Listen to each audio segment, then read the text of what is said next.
You know, we all have them. Those moments from our past that just replay in our minds. The mistakes that feel like they're chained to us.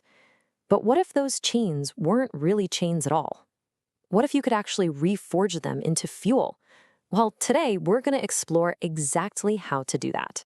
Does this feel familiar? That one specific thing you said, or maybe something you did or didn't do, that just seems to follow you around like a shadow? Yeah, it's an almost universal feeling, that heavy weight of regret. And it can feel like a trap, can it? It's like your brain gets stuck on this one track, playing that mistake over and over and over again. And pretty soon, it starts to define how you see yourself, and it keeps you completely stuck. Okay, but here's a thought that can literally change everything. What if the person who made that mistake isn't actually who you are today? What if there's a real separation between your past actions and your present self? This right here, this is the core idea. Just let that sink in for a second. You are not a walking, talking highlights reel of your worst moments. No way. You are the person who exists in this exact moment, totally capable of learning and growing.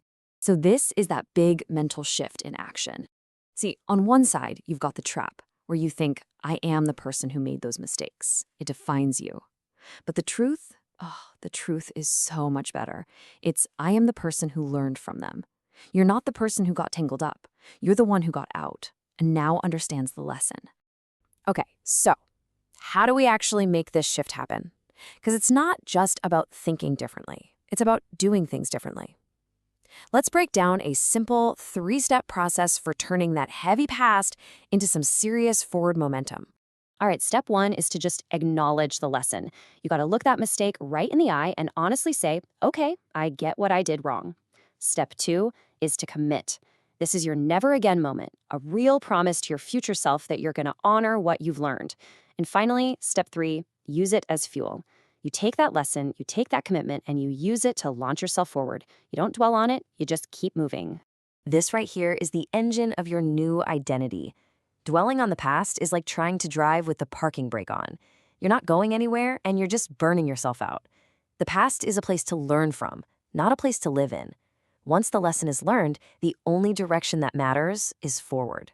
So after you go through this process, who are you? Well, you're definitely no longer the person stuck in that old loop. You're someone new. You've got a new identity, and it's defined by the learning, not by the mistake.